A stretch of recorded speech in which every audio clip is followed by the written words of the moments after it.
Welcome to Real Estate Done Rightish, your favorite podcast for realtors by realtors. I'm Jen. And I'm Annalie, and for a combined 30 years, we've been working in this industry just trying to figure it out. By figuring it out, we mean we've started having philosophical discussions with inspection reports about the nature of reality and whether that crack is structural or, as the great Sufi poet Rumi says, there is a crack. A crack is everything. That's how the light gets in. That's how the light gets in. Oh, I love that. I like that too. That's funny, because can you imagine if somebody Do you know was I came up with the end of that all on my own? You did? Yeah. You wrote it? I wrote this Rumi part because it originally said whether the crack is structural or just character. But I was like, no, the crack is where the light comes in. That's funny. Yeah. You're funny. Yeah, thanks. Sometimes. I didn't know. Just kidding. I've known you for a lot of years, but I've never known you to be funny. Oh, you're very funny. Thank you. Well, thank you for that. But can you imagine? I have to stay on this topic for 1 second. Can you imagine if we just had somebody that they closed on their house and 2 months later they called and they were like, "Can you guys come over? There is a giant step crack, structural changes are happening over here. It was not here during the inspection." Is this a real story? Yes. Oh. And can you imagine if we came over and I was like, "That's where the light comes in." Great. The actual quote, the Rumi says, there's a paraphrase of his quote that says the wound is where the light enters, that we all have these wounds. That's where the light comes in. But the actual quote from Rumi is, there is a crack. A crack is everything. That's how the light gets in. So if the client said, look at this crack, he said, yeah, there is a crack. A crack is everything. That's how the light gets in. I mean, just what has she been smoking? I love it. Yeah. I love it. I also did recently sell a home where you could see outside through cracks in the foundation. Oh my gosh. That's okay, crazy. though. We fixed it. Wow. It was good. You can overcome anything. Okay. Okay, well, hey, if you're listening and you like us, do us a favor. Follow us. Review us. Not in real life. Us. Don't don't follow stalk us. No. Oh boy. Energy in here is wild. No, just on the social, or not on the socials. On the socials. Follow us there too. Yeah, but on Apple Podcasts. Follow the podcast on the podcast places like Apple and Spotify and YouTube. Subscribe. Oh yeah, subscribe to YouTube if you want to see our faces. You can see us give each other really funny looks half the time we're recording. Leave a review. And yeah, that's all for this episode. I feel like that took forever. Well, I had to talk about foundations and cracks in the foundation. Mm-hmm. Let the light in, Jen. Okay. All right, what are we talking about today? This is part 3 of the actual listing appointment. So last appointment was, just for a quick review, if you haven't caught that yet, it was a demo of how Annalie presents market analysis, the net sheet, and commissions, and a couple of commission objection situations in there. And now we're on to the third part, which is the last part of your first listing appointment. You have a 2-part appointment. This is your first appointment. So, yeah, and I would say I have a non-traditional 2-part because it's not that I'm going there to look at the house and then coming back to do the presentation because I need the info. I'm doing the presentation and I'm coming back to sign. Mm-hmm. So, Yep. And again, go back and listen to the other 2 episodes. We've got happy hour episodes in between, so they're not right in order, but you'll be able to see because they have listing in the title. And you'll understand why Annalie does that way and why I don't suggest that everyone does it that way. And we'll talk about some of that today. Okay. Yeah. Okay, so we are to the end of my listing appointment. Oh my God, are you going to cry? No. Are you sad? No. No, I'm not. So at the end of the listing, we've talked price, we've got it dialed in. They should have most of the information they need to make a decision about hiring me at this point. Now we're going to kind of switch gears and I talk about what's next. Mm-hmm. So say, okay, we got all that done. And I kind of am like, okay, that was the heavy lifting part, right? Because we just talked about numbers for probably a half an hour or so. You went through the net sheet. You talked about your commissions. You might have dealt with a couple of objections, but probably not because you don't get a lot of objections the way you handle it. Okay, and so now you're... So I say, okay, now we're going to talk about what comes next. So I have a little prepping for market sheet. This is in my pre-listing box that goes out to people. It is typically, I have it, if you're looking on YouTube here, I just have a paper version, but this would be laminated, and they get a dry erase pen with it. And I will sometimes pull the pen out, like right there. It's the prepping for market list on one side, and then it's contract to close on the other side. Cool. And let's say, I do this one of two ways. I'm going to present this in two different ways. Let's say we know they're going to market. They're a buyer of mine. They found their house. We need to get their house sold ASAP, right? In that case, I'm going to say, okay, do you have a goal date that we go live? And I'm going to start with a go live date, and I'm going to work backwards through all the things we need to do to prepare to go live. And you're setting a date, like a goal date for each of those items. Yep, yes. exactly. Roadmap. The opposite way is I don't know if they're going to hire me. In that case, I say, okay, our next meeting is when we're going to complete contracts. That's the very next thing that we need to do. I need you to choose to hire me to start working for you. And that's going to be that next meeting. Fair? And they're like, okay, great. I said, at that meeting, we're also going to go through my custom marketing plan for your property. If you want to see that before you hire me, great. If you want to see it after, great. You get to choose that at that meeting. And then we're going to do a staging consultation, whether that's we're going to schedule a staging consultation if we need a real stager to come in, or I typically just do a prep walkthrough, and then I create like a custom checklist for them that's room by room, and literally like clients print it out and cross things off. I tell them like, put this pillow here. It's very detailed. So that's going to be the next thing that we do. That's I'm just going to quick pause you on that a little another tidbit. What I've done is I don't know, do you take pictures before pictures when you go through the house ever? I take reference photos. Okay. So that staging consult, I'm more than likely we might walk through together, and if they have questions, I'll go through them. But then I'm just taking pictures, and then I'm sending them a whole prep plan. Yeah, that's perfect. So I just take reference photos for myself to go back to. I don't take pictures for any other reason at that point. But that's what I've done. And for what it's worth, it's a cool opportunity whether you want to put this as an addendum into the listing agreement or not. But if you get permission to utilize those before photos once it's staged, then you have before and after photos too so going through the home that way, and then sending them for the people that don't, like, not everybody has an eye for that. If you're listening and you don't have an eye like Annalie does for design and staging, you can pay $250 and hire a stager. You can 100%. Also, if you need to, increase your broker admin fee as a creative way to cover that cost or just take it out of your commissions. Broker admin commission. Oh, sorry. Yep. Thank you. Okay.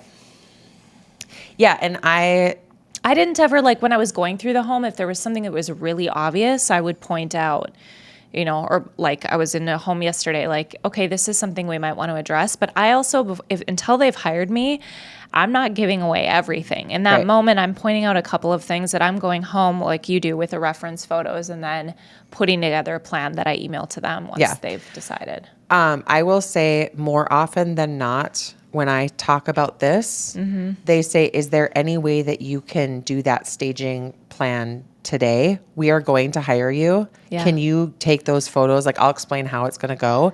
Can you take those today so that we can start working? And do you so do that we're ready?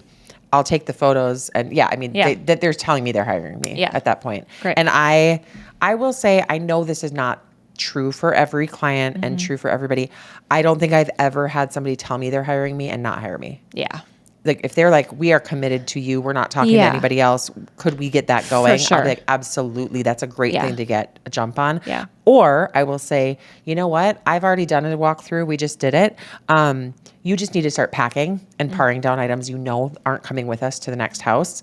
We can do this meeting in the next week, and then we'll get dialed in. But the nitty gritty of the staging is not packing and paring down items. Just start with that. Yeah. Start it gives working them on plenty that. to do. Yep. Okay. Pack seasonal clothes, I just Clean start, out I give them, closets, I give them kind of an idea. So I'm going to start from the top down. Then I talk about how the next appointment after that is you have the staging complete, and now we're ready for photos and measuring and lockbox to go on, and that's kind of another appointment. Usually I bring an assistant with me to that appointment. I explain that. Then there's 3 of us, the photographer, myself, and my assistant, that all can have like all hands on deck if we need to move little things or we need to tuck things away. So don't worry if it's not perfect. We'll make it perfect for the photo. We talk through if they need a truth in housing inspection. In the state of Minnesota, some of our cities have them in the metro area. I don't think any outstate cities have them in Minnesota, but that's a time of sale inspection or truth in housing inspection. If that's required, I will circle yes. I will either say I'll email information coming, or I'll let them know how I'm going to get that information. If it's in the city of Minneapolis, for instance, I just have a go-to. So I just put her name and number here, and I'm like, call her tomorrow. You can get that going anytime. And then we talk about marketing options on pre-marketing going live. We don't necessarily make these decisions today. Again, if they haven't said they're hiring me yet, we don't talk about this a lot. I say, when I come back with my marketing plan, we're going to dial in a go live date, and some options regarding coming soon, delayed marketing will be a part of that now, or withheld pre-marketing, office exclusive marketing. So kind of go through that. And that's it. We don't have that much to accomplish to get you on the market. And then they're like, oh, that's not, they're forgetting at this point. So this like makes them feel like, oh, it's not that much. Because I have a lot of people say, well, how fast can we do all of this? I say, well, how fast can you prep your house? Yeah. I can do the rest of this in 48 hours. If you called me on a Tuesday, I can have you on the market on a Thursday. So how fast can you go? And they're like, oh, like this is all in your control now. So yeah, but it kind of, I think that just having the items listed out puts them at ease a little bit. They're like, this isn't going to be that hard. And I'm like, well, how hard is getting your house ready going to be? Right. Because that's it's hard. the part. It's harder Yeah, than it's most a lot. people think. Yeah. Yeah. Okay, that's great. So and then I ask for buy-in. Good. Are we good with this? Yeah. And they're like, great. And then I ask if they have questions, concerns, or if I didn't cover anything that they wanted to cover. At this point, they're like deer in the headlights. They're like, no, we covered everything. And usually they literally sit there and stare at me for a second. And I say, what usually happens at this point is you have too much information rattling around in your head. You probably need a little time for the questions to rise to the surface. Is that resonating with you? And if they say, yeah, we don't even know what we would need to ask right now. We feel super armed and ready to make decisions. I'm like, that's exactly what I came here to do today. Awesome. And that's kind of it. That's okay. the end One of thing my formal Yay, appointment. bravo. One thing that I just remembered that we had talking about was threading the needle. So if that's under the other stuff. Okay, good. Let's jump into the other stuff then. Yeah, so that was like my standard quote unquote normal. If it was just a seller, Yep. they just want to sell a property, great. There are often times where we have to talk about a bunch of different stuff, right? It's maybe it's a land deal, maybe it's an investment property, maybe I know they have concerns about certain things. So one of those is sell-by appointments. How do we handle those? Typically, we start those with this conversation, the listing appointment conversation, but right up at the tippy top, we go through what I call threading the needle, which is what are your options when you're selling and buying. So there's really three options. You sell, then you buy, right? So we get under contract and then we go and try to find you a house as quick as possible. There's risks and rewards to each of these decisions. The risk of that is you could be homeless. The reward is that you'll be non-contingent. You'll know what we got for your house and you'll have a very firm financial decision to make when it's coming to your purchase. And if they're like, they have 3 kids and 3 dogs and like, there's no way we can do that. Yep. If it's like a single dude, he's like, I'll stay on my friend's couch. Yeah, love it. Okay, great. Also, we'll talk about the speed of their market and if how viable is it going to be to do any of these? Yep. You know, what are the hurdles that we might run into? Option 2 is you buy and then you sell, typically with a contingency, or we'll talk about a contingency. In the state of Minnesota, sale of home contingencies are still incredibly hard to get accepted. We just have too much competition. Yeah. We're still in a seller's market. And so here, we're not seeing a lot of those still. I have not had one. Years. I can't remember Yeah. the last time. I do get calls from agents all the time saying, I've never filled one of these out before. How do I do it? Yeah. Because that's how long it's been, right? So it's been like, I think 5, 6, 7 years since they've been common here. But there are times where they're super common, right? And everybody that sells writes contingent on the sale of their home. So we'll talk through that. And if that's an or not. And again, there are markets here where you could probably get away with it. So we'll talk through that. And then what are the other options? Like, can you get approved for both? can you get approved to purchase without selling? So then we purchase and sell, but we don't have to thread the needle of getting them both to close on the same date. Financing. So financing options. For it. Yep. So bridge loans, can you carry both? We kind of talk through, is there any opportunity for you to be able to financially purchase without needing to sell this home? And a lot of times they're like, I don't know. We don't know. Great.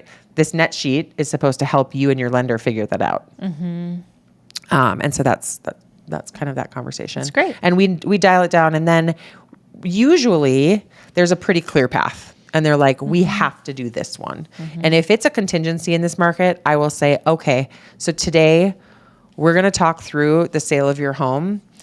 We're going to have a second appointment that's going to dive into buying a home. And when we talk about buying a home, I need you to be prepared that you're not going to have the pick of the litter. Because if we need to get a contingency accepted on the a sale of home contingency, we're probably going after homes that other people aren't going after. We're going after things that have been on the market 14, 21 days. We might be going over things that are priced a little bit high. We might be going over homes that don't have the pretty kitchen and the pretty bathrooms. They're not what I call the shiny penny homes.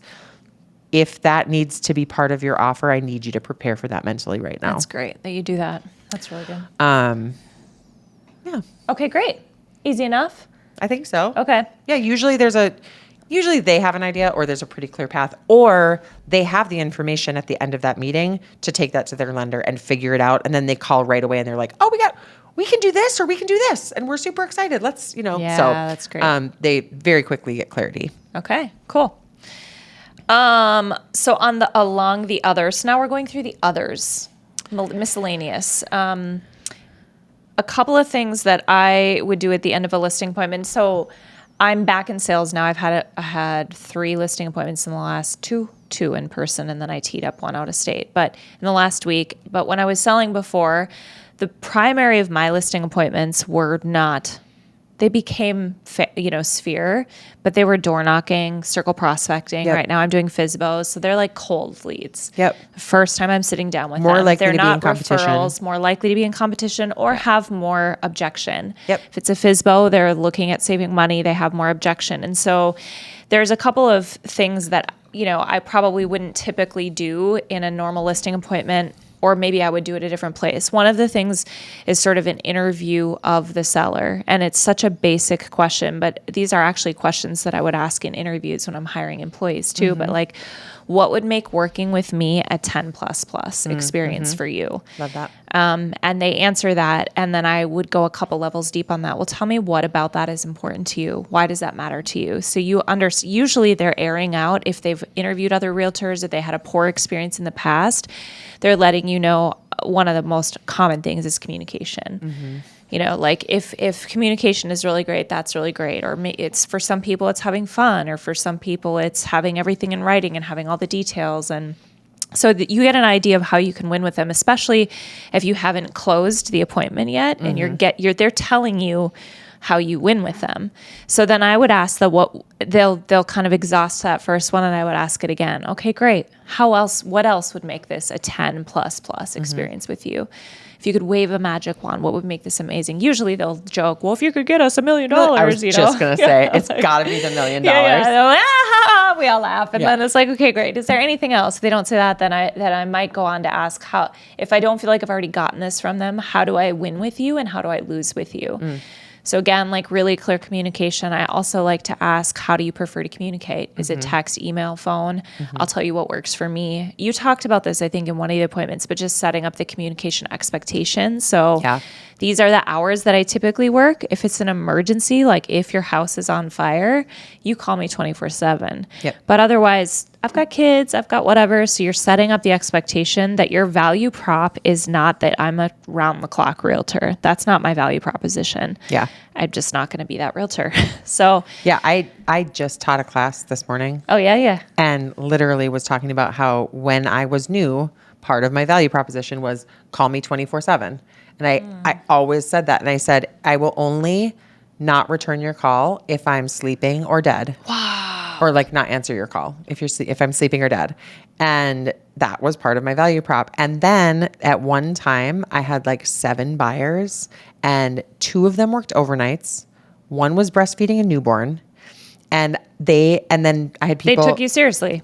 And they were texting me in the middle of the night, not expecting I would respond, but they were taking that as like, yeah, just text Permission. me anytime, call me anytime. So they like, and so I would wake up to like texts from all night, or I would hear it in the middle of the night because I would forget to turn my buzzer gosh. off or whatever.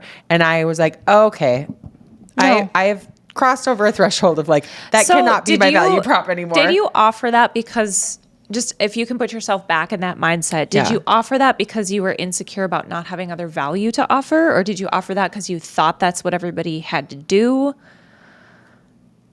I think it just was an easy thing to say when it came to communication expectations. Yeah. And it felt valuable to me at the time. Yeah. Where now I'm like, that doesn't add any Well, value to me. because a lot of realtors still do it. And so Yeah. I'm trying to, if they're listening and they're like, what? How do I not do that? Yeah. Like, I want to You just don't. You just don't do it. And also, I think it makes us look less valuable. Yeah. I mean, when we're always available and Yeah. to me, that's like, I'm coming from a place of, not that you were at the time, and maybe you were, I don't know, but like this kind of desperate, like, Yeah. I'll do anything to get your business and I'll do anything to keep you happy. And it's like, no, I have standards too. Yeah. And I have a life too. And I am a professional. And I think we should, if we are professionals, we should act like we are. Yeah. So for the people that are doing that, you don't have to. There are other ways for you to offer value. And if you're working efficiently and you set that standard, they'll know I've got to get my questions in before she's off for the night, or it's the next day. That's normal business hours. Yes. Yeah. And I will say I don't know what your standard is. Yeah. I just like stuttered through that. 'Cause I'm like, I don't know what, I'm going to tell you something and you're probably going to get mad at me. I'm not gonna be mad at you. I still do my normal on hours, quote unquote, are 8 a.m. to 8 p.m. Yeah, I wouldn't do that late. And I know that's absurd. It should probably be 8 to 4 or 8 to 5. But I know that with work schedules and things, sometimes later is important. And then I say, and when I have things going on in the evening, it could be 4 or it could be 5. And then I'll just let you know that. But it's just, again, like If it works for you, it works for you. Yeah. I would prefer to do like 8 to 6, but I think we can train our clients to say, hey, I understand 100%. you've got a busy work day too. How about we hop on a call over your lunch break? Can we do that? And can we get on a 3-way call with your spouse or whatever it is? I think we can train people because if I have to talk to an attorney or a CPA or anybody, I'm taking vacation time if I'm working an 8 to 5 job. Yeah. And so I think that as an industry, we've set a standard that will work around their schedule like a personal trainer at a gym would or something, but I don't think we have to do that. Yeah, I agree. Yeah. So whatever. Okay. I will also, on that topic, the communication expectation, I do not do in my first appointment. I do it at that contracts appointment. I have Perfect. kind of an onboarding Yeah. detail part of the contracts that we go through. We talk about things like, I don't know. It's a whole thing, and that's part of that. Yeah, that's great. I make sure and that's the day we don't start this communication until they've hired me. So that's the day that if there's a couple, we'll start a group chat. Yeah. If there's, whatever. So just, That's great. Yeah. That's how I do it. And it also speaks to how different people do things differently because it works for them or works for the system they have or the typical clientele you have. And so the process. And then I have one more comment Yeah. on your 10 plus experience. And this is kind of goes to the other. Yeah.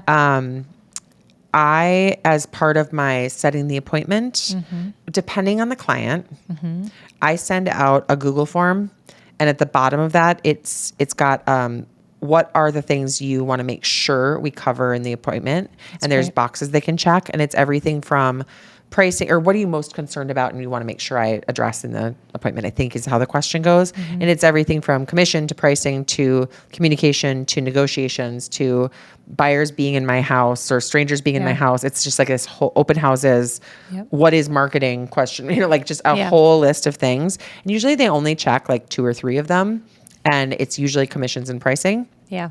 That's already on my list. But if it's somebody that checks, for instance, marketing, then I'm bringing marketing to that appointment, right? Or if it's somebody that checks some odd box that I'm like, oh, they had an experience with somebody in the past.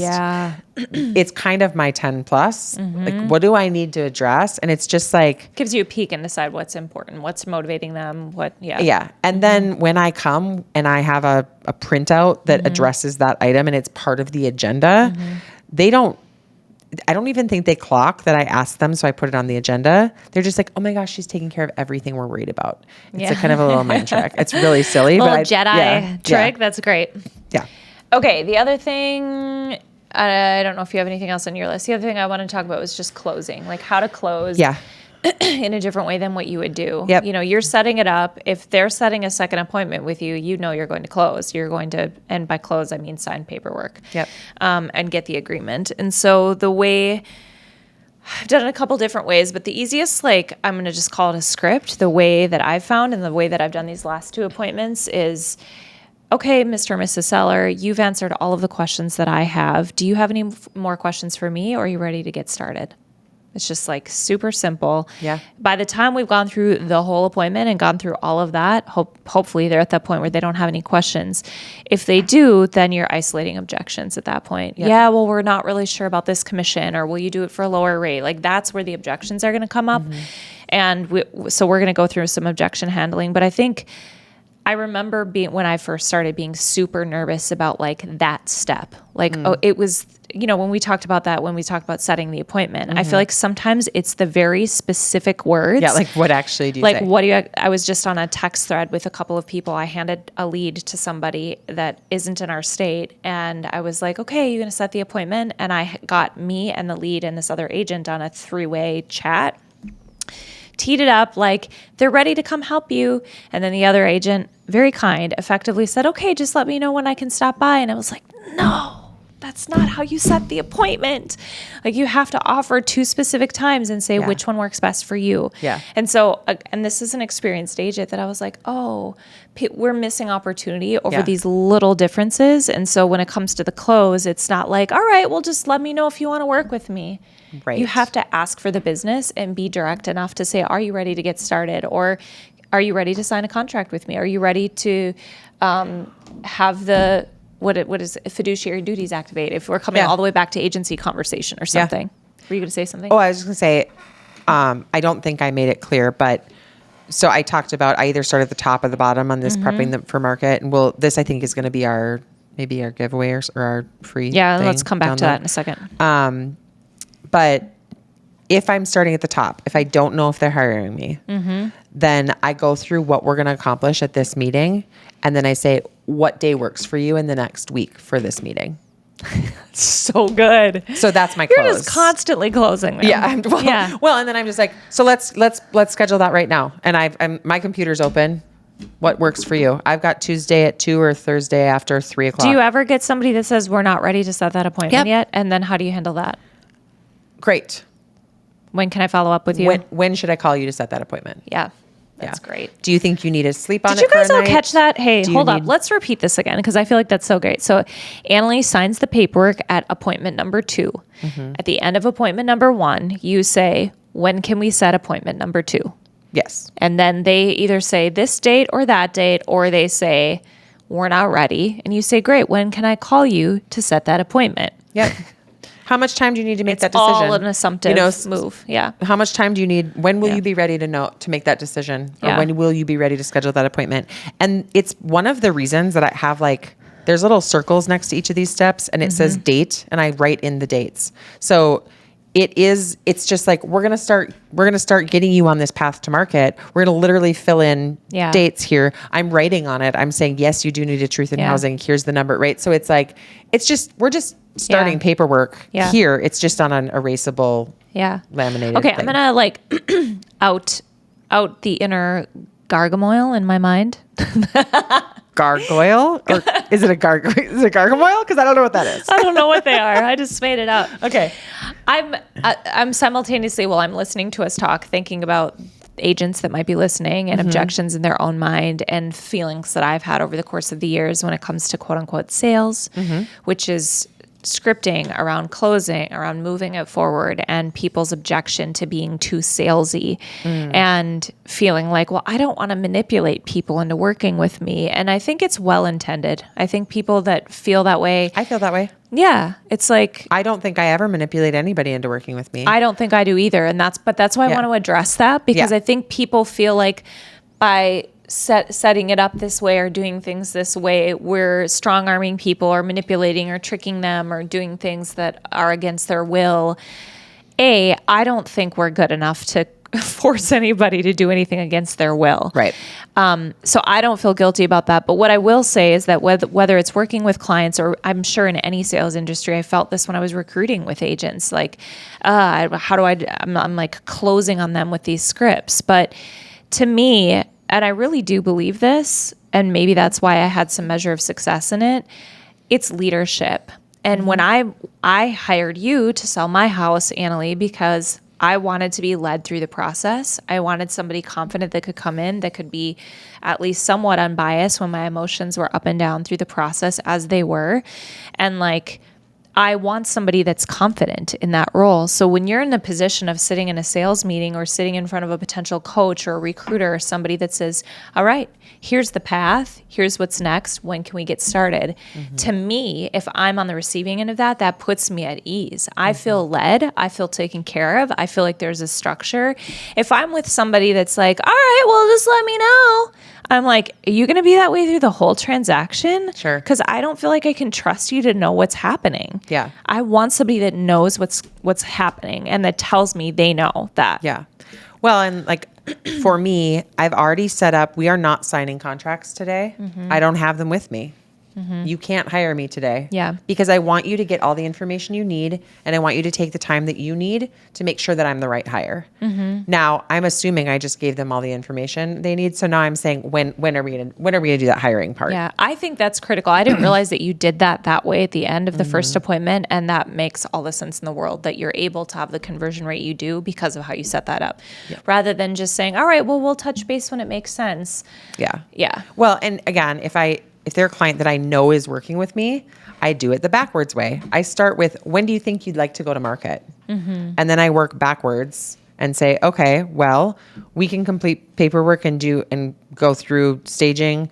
And as fast as possible would be what I would suggest. So when is good for you, right? So, and it's a little more casual, and it's at the end. So I'm working backwards. I'm saying, let's pick a go live date. And then realistically, we should have photos a few days here, and I've got my calendar up, and it's just part of the process. It's more of it doesn't feel like a close to me either way. It's just, we're just putting things on the calendar because we're just making a plan. Yeah. That's all we're doing. That's how it feels to me. Yeah. And that's what, to me, closing is. It's confirming the next step. Yeah. And always in the process, and you do that even when they're under a contract. It's like, I'm always going to tell you what we just did and what we're about to do. That's just good communication. Yeah. Yeah. Yeah. And I mean, that's what I do with every single lead. I'm only trying to get them to agree to whatever the next step is. Yep. That might be, I call them in a year. Yeah. And I've literally said, okay, would it be okay if I call you next year at this time, in May, to check in on how that's going? And people are like, you want to call me a year from now? Yeah. I'm like, yeah, does that work for you? I'm like, yeah, cool. Call me next year. They're like, she's never going to call. And then I do, so it's like, Because you have a CRM. but I'm always just getting the next. That's all I think my job is just to be like, here's where we were, what's next? And get agreement on the next step. That's so good. So simple, so critical. Yeah, very simple. Okay. You want to talk about objections? I love objections. I know you're good at handling them. I don't know that I am, but. Well, I think you probably don't have as many as some people might because of how thorough your appointments are. So I'll say that. I, in my brushing up on all my skills, have downloaded a cajillion scripts and objection handlers and lead generation scripts and stuff.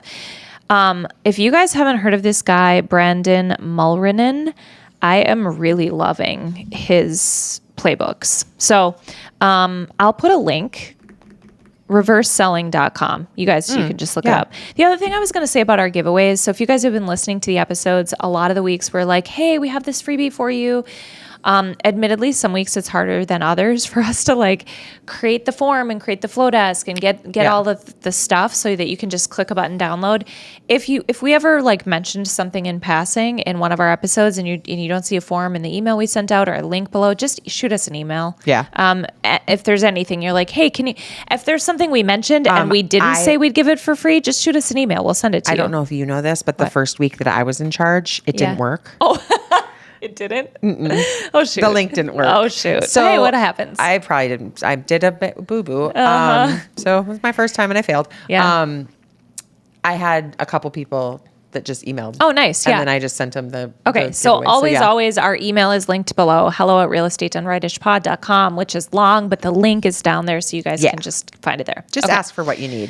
Okay. We're and here. if you want this scripting book, it's reverseselling.com is Brandon Mulleren's site. And this is his playbook. It's called his playbook that has all these scripts in it. So I'm just going to go through the main like objections in a listing appointment. Love it. And we can talk through them. So, that's for expireds and FSBOs, which we won't dive into today. I want to wait to sell. So they're at the end of the appointment and they say, you know what? We've got the information now. We just decided we want to wait to sell. You're like, Tell that me more. never happens to me. Tell me more about like how long. Okay, I mean, I would ask a lot of questions You would because I ask- would be like, what is happening here? happening? Why am I here? Yeah. Again, this is on the heels of like expireds and FSBOs. Sometimes people are burnt out on trying to sell and they're like, we're just going to wait. Never mind. Yeah. So the key thing here and the key thing in a lot of these scripts is the first thing that you want to do is agree and acknowledge to what they're saying. You want to validate how they're feeling. I'm going to need to ask questions on this one before I'm going to validate. I would never start with like, that "Whoa, makes that sense. makes a lot of sense. You're like, I would literally ask questions and dig in, and then I would say, Well, "Oh, I can see why you feel that way." And I'm guessing, like, if you're in an appointment with somebody that's like, we're having a baby and we're trying to decide if we're going to sell, you probably have some context for that. Yeah. So again, here are there are 5 steps to respond to any objection. First step is get agreeable acknowledgement, which means it's a that makes sense kind of a Validating, statement. kind of, yeah. The number 2 is empathy. I can see how you might feel that way. I might feel that way too. Mm-hmm. So you're really validating feelings. Mm-hmm. Number 3 is an assumptive statement, which I'll go through some examples. Number 4 is a value agreement statement. So would you find value in, and then you state it, and then gain agreement. So that sounds fair, doesn't it? It's a closing. What do they call that? A hook? Would that work for you? Yeah, something like that. Okay. So they say, I want to wait to sell. That makes sense. That's number 1. I can see why I can see why you'd want to wait. So let me ask you. So the empathy part. So let me ask you, obviously you're not going to do anything unless it made sense. So I'm using that line a lot right now when I'm calling FSBOs. Hey, obviously you're not going to hire me unless the numbers make sense. And it it like takes the guard down. So obviously you're not going to do anything unless it makes sense. But if I could show you a plan that caused your home to sell for the premium price right now and allowed you to move to X, so you're getting the future pace, would you consider meeting with me one day this week? So like that's like, I feel like it just takes the guard down. His scripts are reverse selling because they do these things to take the guard down. Okay, I have a friend in the business, which is common. Cool. Is it your friend's friend? Maybe. Certainly. So that's number 1. I'm just gonna read the script and then you can comment on it. Okay. We can be like, what's the show I'm thinking of? Do you remember the theater? Oh my God. I'm going to just derail this whole thing. Oh, is it scientific? Yes, you knew what I was talking about. I The did. puppets that sit in front of the theater and Yeah. they like comment on it. That's Yeah. what you get to be right now. Okay, I love it. Okay, I have a friend in the business. Certainly. I wouldn't say that. I wouldn't say certainly. I would say, oh, interesting. It's rare to talk to someone these days that doesn't know a realtor, which is why it might still make sense for us to meet, because obviously you're not going to do anything unless it makes sense. What I've found is that people value more than one option to get perspective, and chances are that you might do business with your friend. But if the day ever came when you decided to hire an agent, maybe we can still meet so you can see what other top agents are doing to sell homes like yours, and you could at least explore all your options. Does that sound reasonable? Yeah, I like it. I feel like these are more like trying to set the appointment objections than listing appointment objections. Yeah, you might be right. Well, these are like, how much do you charge? Commission. Okay, let's go through these commission ones. I feel like this is good. These are ones that you could get on the phone or in an appointment, I think. Will you cut your commission? Great question. Also, this is in our last episode. You talk about commissions, and I like the way you handle it, but this is a great question. Obviously, if I'm you, I'd look to ensure that I'm netting the most money. Bottom line, which is netting the most money, bottom line, which is what you want, regardless of commission, right? Yeah, it makes total sense. I'm sure there are many agents that would drop their commission in a second to get your listing, which would absolutely be a red flag. Can I share why? Yes. If an agent is that quick to lower their own income, which they use to feed their family, how fast do you think they'd want to lower your price, or worse yet, negotiate a lower offer price with another agent just to get the deal done? So let's do this. I feel 100% confident that I could get your home sold. And if you're comfortable with me, let's go ahead and move forward. And if there's ever a day you feel different, you have the right to fire me at any time. Is that reasonable? I would put my own zhuzh on this and say it a little bit differently. But that's if they're that quick to lower their commission, what's going to make them fight for your dollars if they're not willing to fight for their own? Yeah. Yeah. I think that's a pretty standard Response. rebuttal. Yeah. My only thing I don't love about that Yep. is it does set you up a little bit for if you need a price adjustment. Yeah. It's a little setting you up for, you said if I didn't like what you're doing. Yeah. Well, you said I was going to get this number. You said the Yeah. numbers were going to make sense, and that's why I agreed to the full commission. Yeah. So why aren't you taking the cut? I don't want to take the cut. Yeah. You take it. Yeah. But again, I think it all depends on how you have all of the conversations. But that's why that specific way about going about commissions has not been my favorite. Yeah. Just because I feel like it's putting future me I also don't ugh. get commission objections a lot. I worried about that one a ton. And maybe in my 60 listing appointments, let's see, my first year I had 50 listing appointments.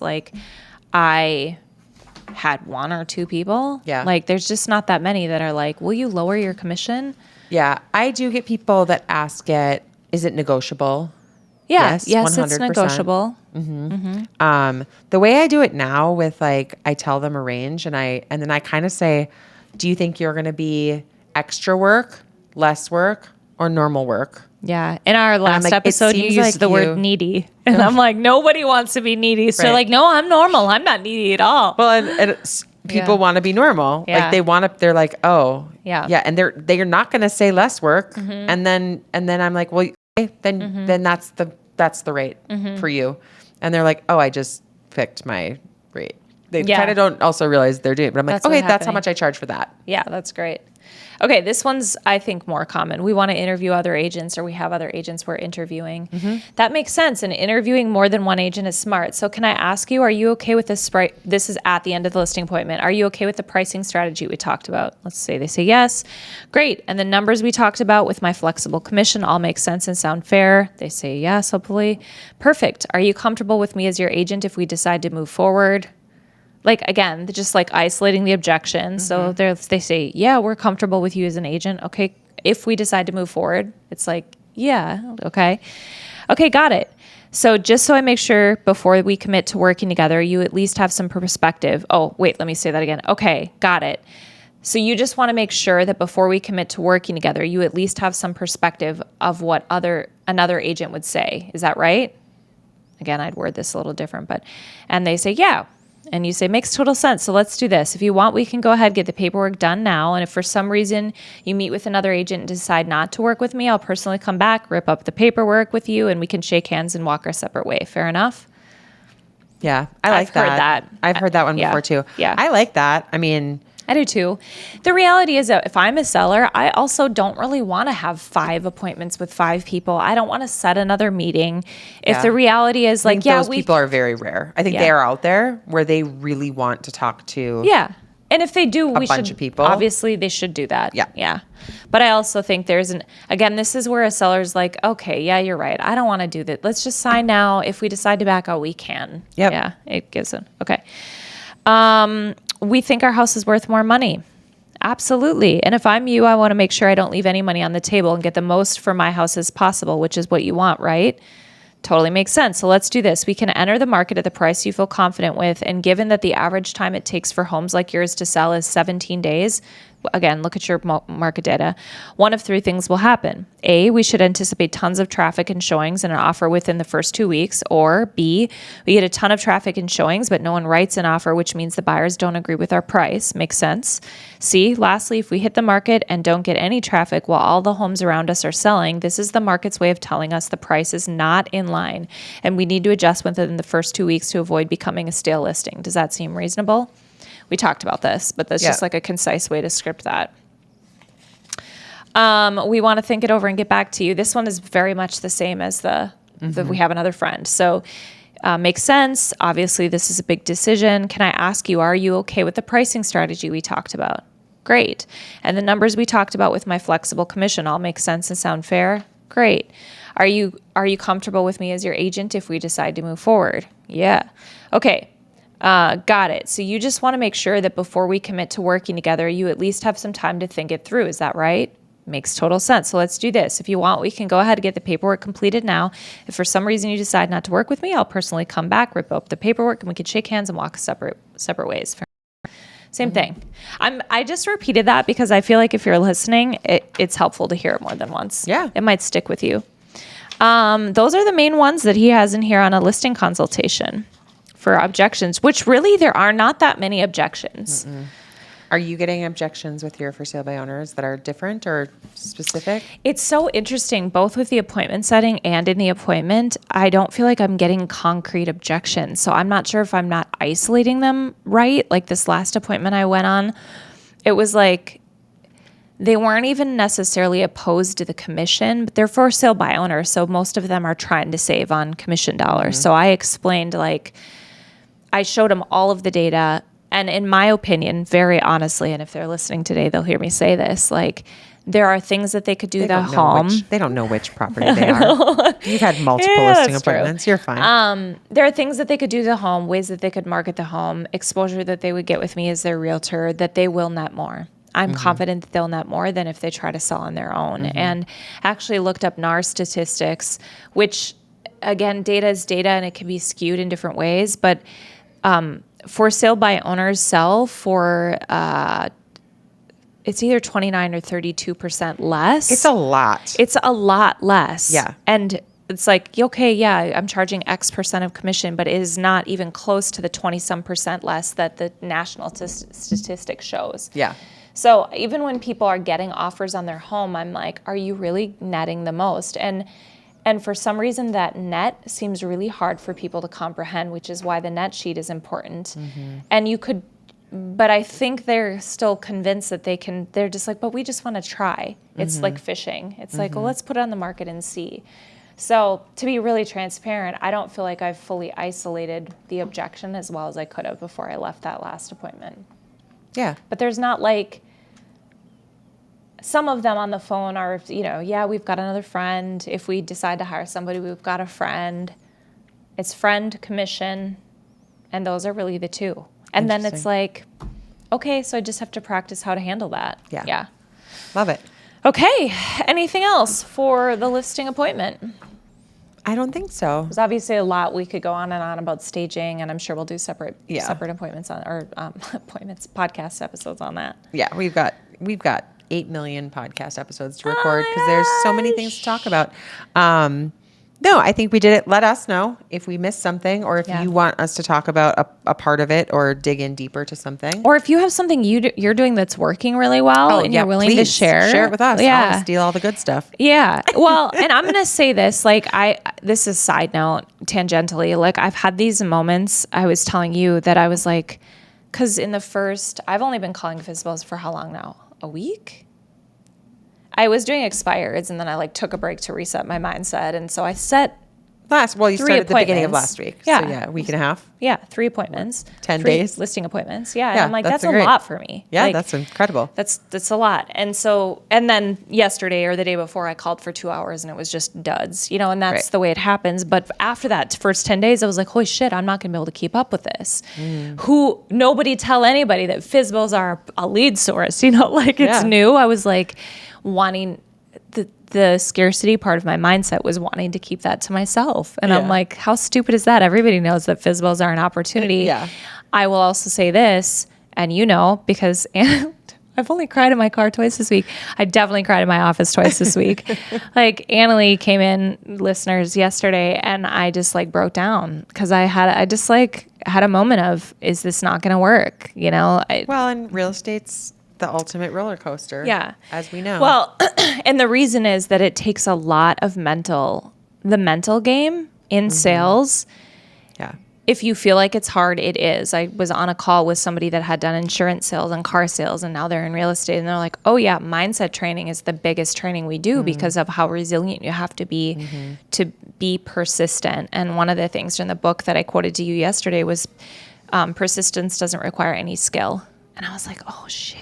You should write that on your mirror. I know. I love it. I love it too. And it's not easy. So anyways, that's where that came from. But FSBOs are an opportunity, guys, if you're listening.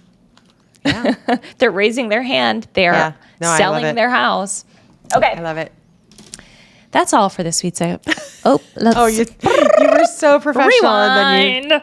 That's all for this week's episode of Real Estate Done Rightish. Until next time, cheers to doing it rightish. We'll try. I'll just do it as fast as it feels, okay?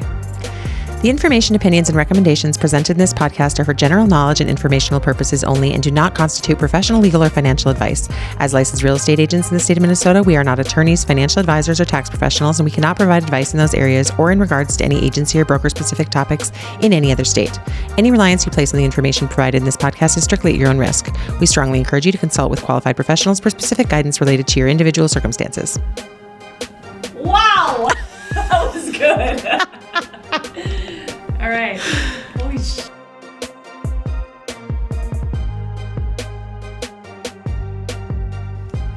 Oh, do you want to hear something exciting? Yeah. It's not real estate related. Yeah.